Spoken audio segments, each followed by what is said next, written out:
Hello दोस्तों, स्वागत है आपका आपके चैनल दी वॉइस में। तो एक हिंदी में कहावत होती है कि ऐसा कोई सगा नहीं जिसको ट्रंप ने ठगा नहीं।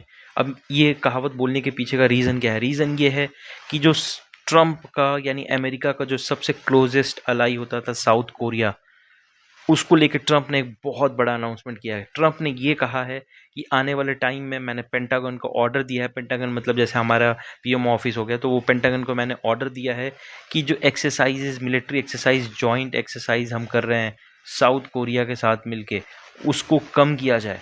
अब आप बोलेंगे ठीक है, यूएस और भी चीज़ों पे ध्यान देना चाहता है इस वजह से, लेकिन नहीं। क्यों कम किया जाए, इसके पीछे उन्होंने रीज़न दो दिए हैं। पहला, उनका ये कहना है कि किम जोंग उन, जो कि नॉर्थ कोरिया के लीडर हैं, जब से president Donald Trump US power में आए हैं, किम जोंग उन ने उनको परेशान नहीं किया है, कोई भी मिसाइल टेस्ट नहीं की है। इनफैक्ट ईरान वॉर में भी उन्होंने ईरान का सपोर्ट नहीं किया है। इस वजह से अभी साउथ कोरिया को कोई खतरा नहीं है नॉर्थ कोरिया से, और इस वजह से यूएसए का इतना ज़्यादा स्पेंडिंग करना वहाँ पे जॉइंट एक्सरसाइज में, ये बहुत फ्रूटफुल नहीं होगा यूएसए के लिए। इसलिए उन्होंने अपने जो ऑफिसर्स हैं उनको ये बोला है कि कट डाउन कीजिए एक्सरसाइजेस, बहुत ज़्यादा एक्सरसाइजेस करने की ज़रूरत नहीं है। ऑब्वियसली ये कैंसिलेशन नहीं है, लेकिन स्केल डाउन है। स्केल डाउन ऐसा क्यों कह रहे हैं? क्योंकि आपको मालूम होगा कि जो एक्सरसाइजेज होती हैं, फ्रीडम शील्ड 2026 में जो एक्सरसाइज हुई थी उसमें 18,000 ट्रूप्स गए थे। मल्टी डोमेन एक्सरसाइज होती है, लैंड, एयर, सी, साइबर स्पेस, कोर पर्पस, हर जगह ये एक्सरसाइज होती है, और ये बहुत बड़ी एक्सरसाइज होती है। यूएस और साउथ कोरिया की मिलकर बहुत बड़ी एक्सरसाइज होती है। लेकिन अभी ट्रंप ने ऐसा इसलिए किया है क्योंकि उनकी जो कुछ पर्सनल डिप्लोमेसी, आपको मालूम है कि वो पहले राष्ट्रपति थे जो कि नॉर्थ नॉर्थ कोरिया भी गए थे। वहाँ पे जब न्यूक्लियर के चीज़ों को लेके, डीन्यूक्लियराइजेशन को लेके उन्होंने किम जोंग उन से बात भी की थी। तो ऐसा माना जाता है कि उनकी डिप्लोमेसी किम जोंग उन के साथ बहुत अच्छी है। ऐसा माना जाता है। अब कितनी अच्छी है ये तो हमको भी नहीं पता, लेकिन अच्छी माना जाता है। और दूसरी चीज़ है कि कॉस्ट और बर्डन, अमेरिका अभी वॉर में है, ईरान के साथ अभी वॉर ऐसे ही है, कोई उसका रिजल्ट नहीं निकल रहा है। वहीं पे अमेरिका अटका पड़ा है, अमेरिका और इसराइल, कोई और यूरोपियन कंट्री उनको साथ देने भी नहीं आया है।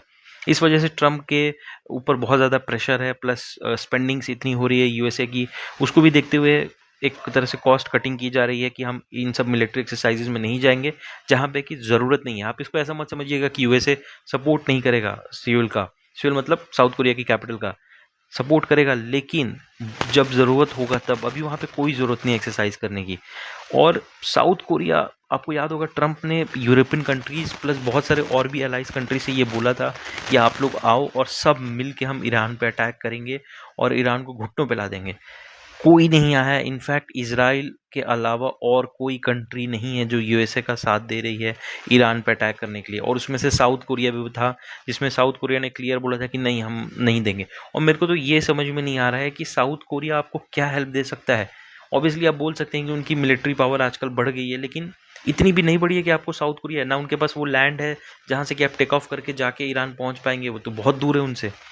तो ये भी एक पर्सनल टशन माना जा रहा है जिसको कि आप बोल सकते हैं, और एक तरह से प्रोवोकेटिव सिग्नल भी रिड्यूस किए जा रहे हैं नॉर्थ कोरिया के लिए, क्योंकि जितना ज़्यादा अब हमारे बगल में ही चाइना और पाकिस्तान हमेशा एक्सरसाइज करते रहेंगे, तो इसको हम एज ए चैलेंज कंडीशन लेंगे, इसको हम एज ए बहुत अच्छा गेस्चर नहीं मानेंगे।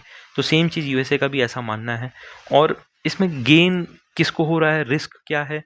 तो पोटेंशियल गेन तो नॉर्थ कोरिया को हुआ है। सी गेन मतलब एक तरह से साइकोलॉजिकल गेन भी आप बोल सकते हैं कि नॉर्थ कोरिया को हुआ है, कि नॉर्थ कोरिया को लग रहा है कि ठीक है, यूएसए ने भी अब अपना हाथ पीछे खींच लिया है।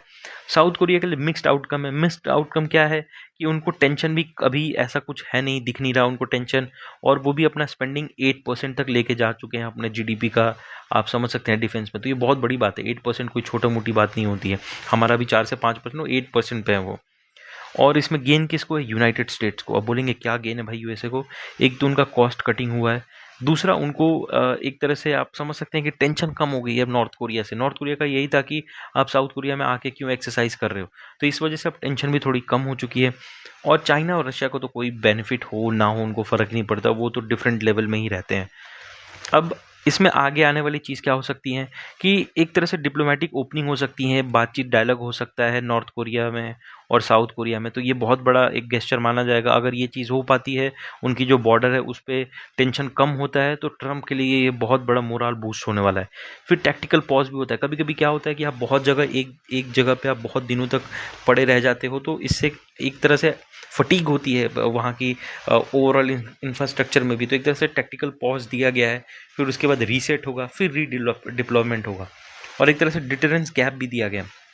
डिटरेंस गैप क्या है कि नॉर्थ कोरिया को ऐसा लगता है कि मोर मिसाइल, मोर मिलिट्री पावर अगर हमारे पास रहेगा तो हम यूएसए को चैलेंज कर सकते हैं। लेकिन यूएसए बार बार अपने आप को चैलेंज होने नहीं देना चाहता है, क्योंकि अभी ईरान एक छोटी सी कंट्री ने यूएसए के नाक में दम करके रखा है।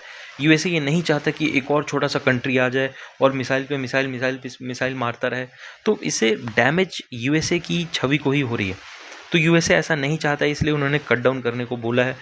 ये छोटी खबर नहीं है, बहुत बड़ी खबर है, लेकिन यूएसए के पास कोई ऑप्शन नहीं है। आप अगर उनके बजट्स को देखेंगे, उनके स्पेंडिंग्स को देखेंगे, उनके मार्केट सिनेरियो को देखेंगे, उनके पास ऑप्शन नहीं है। उनको अपना जो एक्सपेंडिचर है उसको कट डाउन करना ही पड़ेगा, कैसे भी, किसी भी कीमत पे। तो ये था वीडियो ओवरऑल, जो कि करंट अभी इस पे और भी डेवलपमेंट आती रहेंगी। जैसे जैसे डेवलपमेंट आएंगी मैं इस पे नई वीडियो भी बनाऊंगा। तो प्लीज़ बताइएगा आपको कैसी लगी ये वीडियो। अगर वीडियो अच्छी लगी तो प्लीज़ एक लाइक कीजिएगा। अपने जो भी सुझाव है उनको कमेंट बॉक्स में ज़रूर लिखिएगा। चैनल को सब्सक्राइब कीजिएगा, बेल आइकन को प्रेस कीजिएगा। मिलता हूँ मैं आपसे अगली वीडियो में, तब तक अपना बहुत बहुत ख्याल रखिएगा। Thank you and take care.